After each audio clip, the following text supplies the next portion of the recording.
Dad said that what happened that night is a secret and that I absolutely must not tell anyone but I.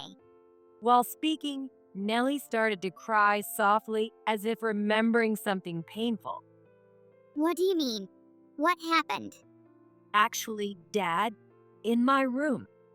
And the truth that Nellie revealed shocked me deeply. I can't believe my husband would do such a thing.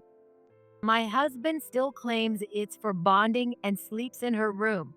To corroborate the brave testimony that my daughter had given me, I stealthily removed my husband's pants late at night, careful not to wake him. Just as Nellie said. Then an unbelievable truth came to light. My name is Ruby. My husband, Mike, was part of a prominent soccer team in his school days and even aspired to go pro at one point. Although he never realized his dream of turning professional, he still plays futsal as a hobby. Mike tends to be somewhat self-centered, often prioritizing himself over his family. When our only daughter, Nellie, was born, even as I struggled with being a new mother, Mike would carelessly head out for his futsal games as if parenting had nothing to do with him. Hey, you became a father, you know? Can't you prioritize parenting a bit over your hobbies? Huh? Parenting is your job. What's the point of having a stay-at-home wife anyway? I work under stress every day, so let me have my days off free. It's true, I'm a stay at home mom, but it was Mike who wanted me to quit my job and take care of the home. Yet it's cruel how he berates me for speaking out when I don't work. But even when I objected, Mike wouldn't change his views. If anything, his outings only increased. Reluctantly, I tried to meet him halfway. As Nellie grew old enough to go out, I started attending his futsal matches. Nice to see your family coming to watch the games. You must have a good family bond. Oh, yeah, well, Perhaps not minding it so much when we showed up, Mike seemed in a better mood. At home, his self-centered behavior continued. But deep down, even though I had some grievances, if this helped our family get along, I tolerated it. And so, we maintained a seemingly peaceful daily life on the surface. Daddy. One holiday, which was rare for Mike to be at home, our toddler Nellie toddled towards him. Then, with her unsteady steps, she accidentally stepped on Mike's foot. It was just the weight of a 1-year-old. However, Mike exploded with anger at Nellie for stepping on his foot. what the hell? What if you had hurt my foot? Suddenly yelled at by her father, Nellie, not understanding what was happening, began to cry in confusion. Come on, don't get so angry just because a child stepped on your foot. It's your fault for not watching her. She wanders around and this happens. Keep her locked up somewhere when I'm around. I understand that he values his feet because he plays futsal, but it's unlikely that a child stepping on him would cause injury. Fed up with his selfishness, I ignored Mike as I comforted the crying Nellie by holding her and reassuring her. Mike, displeased, muttered some complaints and left the house. To him, family seems to be a secondary concern, with his own needs always coming first. During our dating period, Mike's selfish nature was hidden, but now I truly wonder if it's okay to continue this marriage. But I couldn't take Nellie's father away from her while she was still so young. I just had to endure, trying to avoid upsetting Mike. And then 10 years passed. Nellie has grown into an upper elementary school student, becoming more and more like a young lady every day. She's begun to show more mature behavior and even shares stories about boys she likes with me, showing her delightful growth. As for her father, Mike, things are neither good nor bad. He still selfishly uses his free days for his hobbies, rarely being at home. You guys being there distracts me and disrupts my game. You don't have to come watch anymore. Though we used to go watch his games frequently when Nellie was younger, recently, Mike told us not to bother coming anymore, and those visits have ceased. I wasn't particularly interested in futsal, and I used to go to the games just to keep Mike in a good mood. So when he said that, I quietly stopped going. This allowed Nellie and me to spend our weekends more leisurely, which actually suited me better. But around that time, our family started receiving malicious pranks from someone. Just this morning, when I went to get the newspaper from the mailbox, there was a plastic bag inside. Not again. Who could it be? The contents, emitting a foul odor, were nothing but mushy, rotten garbage. Like this, every few days, there would be garbage stuffed in our mailbox or slanderous letters stuck on our front door with no recollection of provoking anyone. Feeling threatened, I discussed it with Mike. It's just a prank. Don't worry about it. However, Mike laughed it off.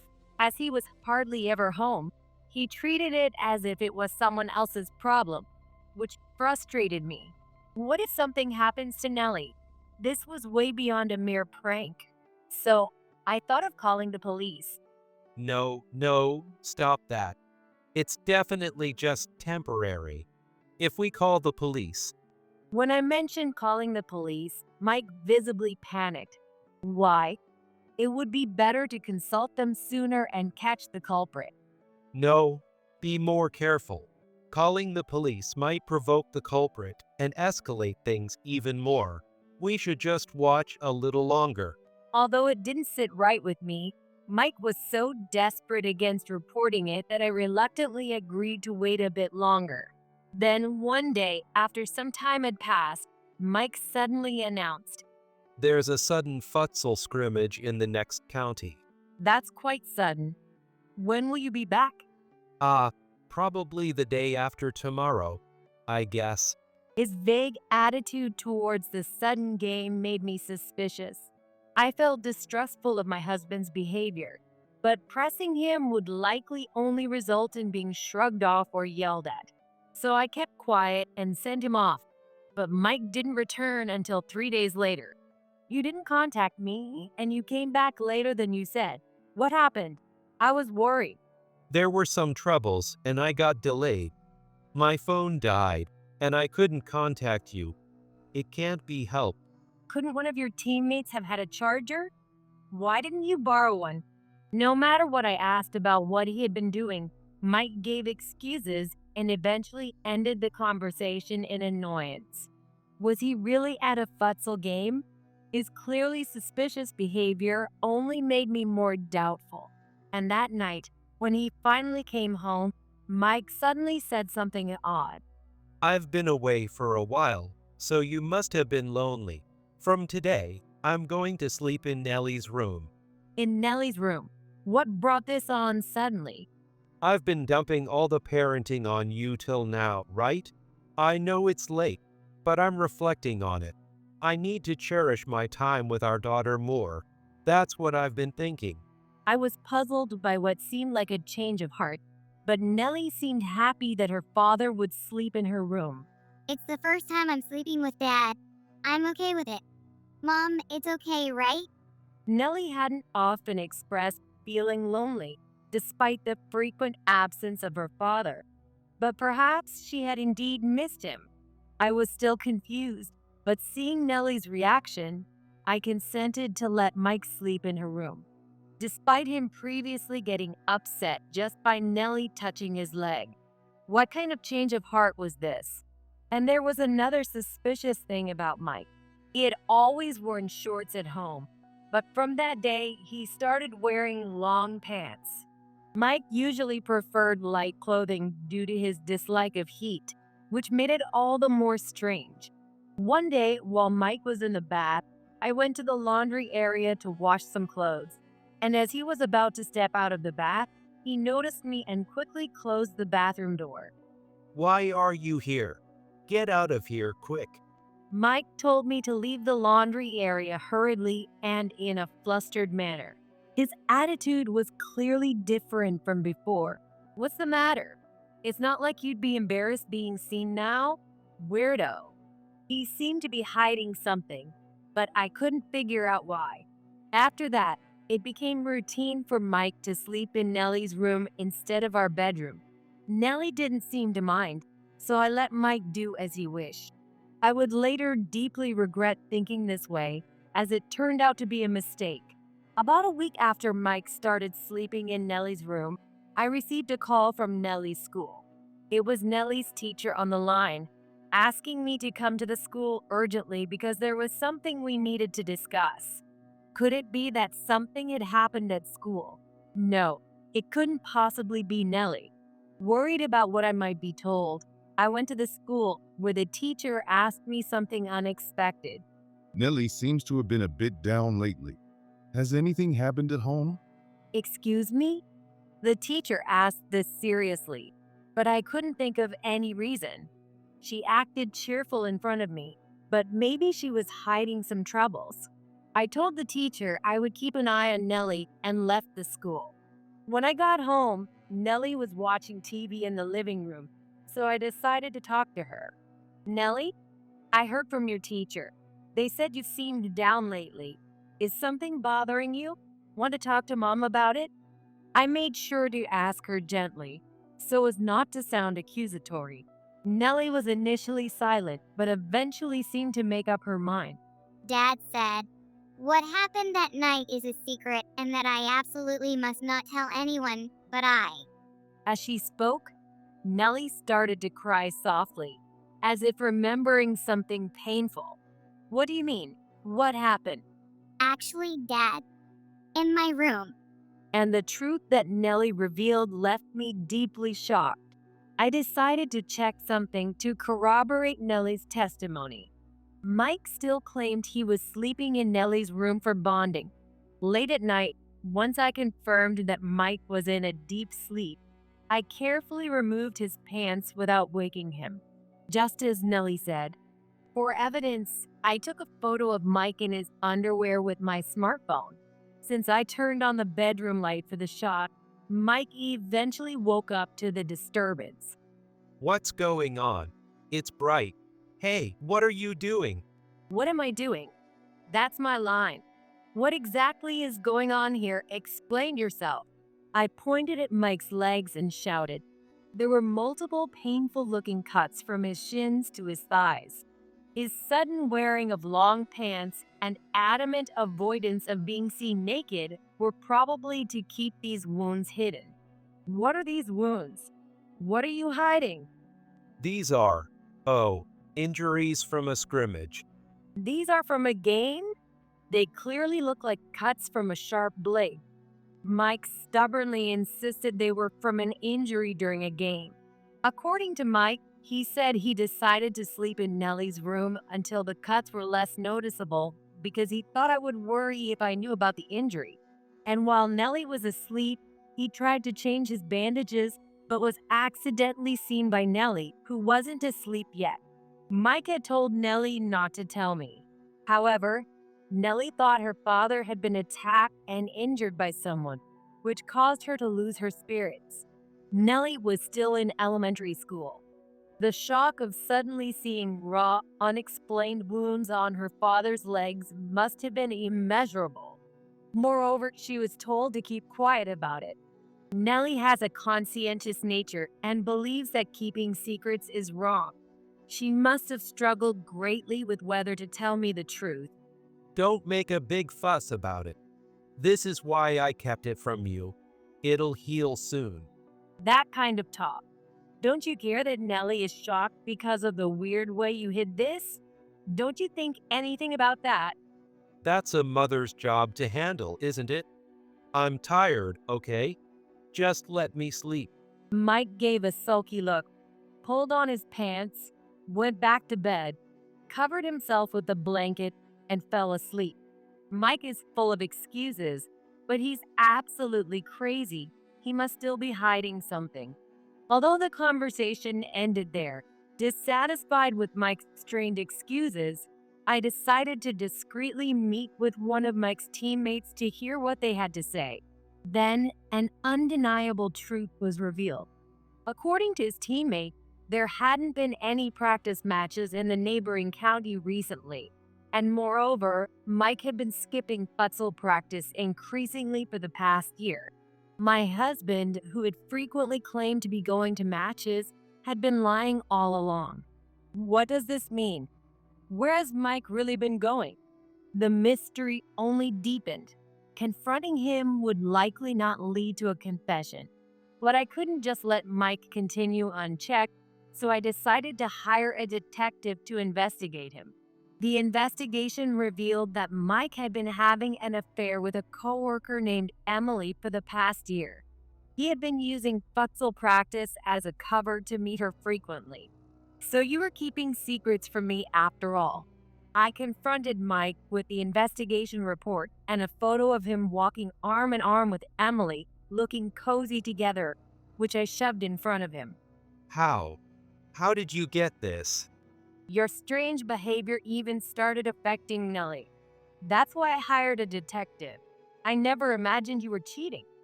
Faced with irrefutable evidence of his affair, Mike was shocked and eventually admitted to his relationship with Emily. According to Mike, Emily was also the one who had been harassing our home. On the day he lied about the practice match in the neighboring county, he had actually been at a hotel with Emily. She had attacked him multiple times with a survival knife when they parted. If you don't leave your wife, I'll make sure you can't play in the matches. The numerous cuts were apparently her retaliation for Mike not leaving me. I'm a victim too. I never thought she would do something like that. It was just supposed to be a fling, but she took it seriously. Mike spat out resentfully. But ultimately, it was Mike's fault for initiating an affair despite having a wife and child. However, Mike didn't seem to think he was at fault at all. Emily, who had slashed Mike, had fled somewhere. With the weapon being a survival knife, it could have been life-threatening if things had gone slightly different. Luckily, the injuries weren't severe, but Mike was worried that if I found out about the wounds, I would discover his affair. Thinking this, Mike was forced to stay in a hotel until his injuries healed somewhat. Even after returning home, to avoid me seeing his legs, he decided to sleep in Nellie's room. He intended to keep the wounds a secret from Nellie too, but she accidentally saw them, and he reluctantly told her to keep quiet. But this ended up hurting our daughter. If it's all out now, there's nothing to be done. I've broken it off with Emily, so don't worry about it anymore. I'll be coming home properly from now on. Mike said this trying to appease me, but there was no way I could forgive him. Fearing that his affair would be exposed, Mike had not reported Emily's actions to the police. This meant that Emily was still at large and could potentially attack Mike again. And perhaps next time, she might direct her resentment towards Nellie or me. Thinking this, I could no longer stay in the house. The next day, while Mike was at work, I packed our things, left the completed divorce papers on the table, and left the house to pick up Nellie from school. I've been so scared seeing the wounds on Dad's legs. Worried that someone might attack our family. I'm sorry, Nellie, for making you feel scared. From now on, Mom will definitely protect you. I squeezed Nellie's hand reassuringly. Mike is unreliable. It's up to me to protect her. We explained our situation and decided to stay with my sister's family for a while. Later, when Mike, unaware of anything, returned home, Emily was waiting for him with a survival knife. How long will you make me wait? Hurry up and leave your wife. Wait, please wait. Alarmed by Emily's unreasonable behavior, Mike fled the house calling for help.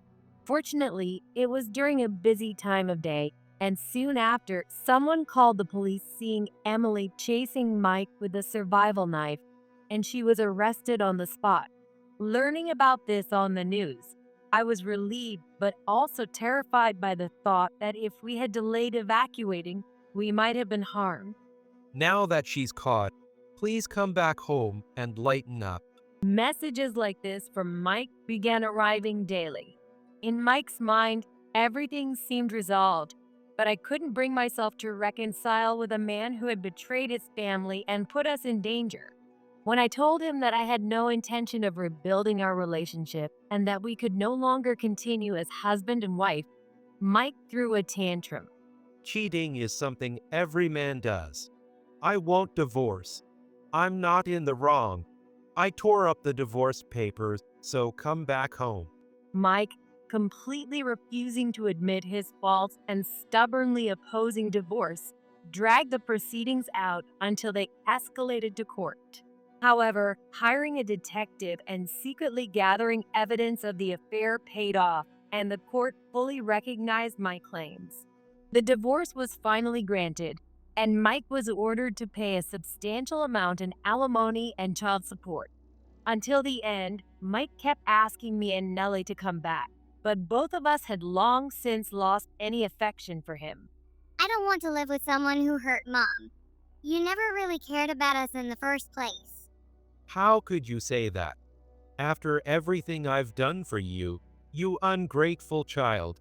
Mike lashed out, hurt by Nellie's words. I don't remember you raising me. I never want to see you again. Perhaps those words were the final straw. Realizing he was unwanted by his daughter, Mike hung his head in defeat. Later, I learned through the news that Emily, arrested for assault, showed no remorse. Apparently, Emily answered with a smile. Once I'm released, I want to see Mike again. I want us to live happily together this time. Mike must have been horrified. Fearing Emily's release, Mike fled the town, and I have no idea where he lives now. To ensure we never accidentally encounter Emily once she's released, with help from my parents, we moved to a faraway state. There were anxieties about relocating, but I have my precious daughter with me. For her safety and happiness, I was ready to face any challenges. With a fresh start in a new place, we began our new life. Though initially nervous about the divorce and the move, Nellie eventually adjusted to her new elementary school and made many friends, showing her bright smile once again. Having caused her so much distress, I now want to give her only joyful experiences. Though I became a single mother, thanks to a competent lawyer, Mike had to pay enough alimony that we wouldn't face financial difficulties for a while.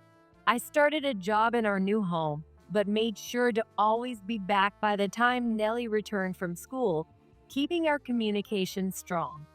Nellie, having returned from school, eagerly ate the dinner I prepared. As my daughter excitedly told me about the fun things that happened today, her eyes sparkling, I realized that these simple, peaceful, everyday moments are what matter most.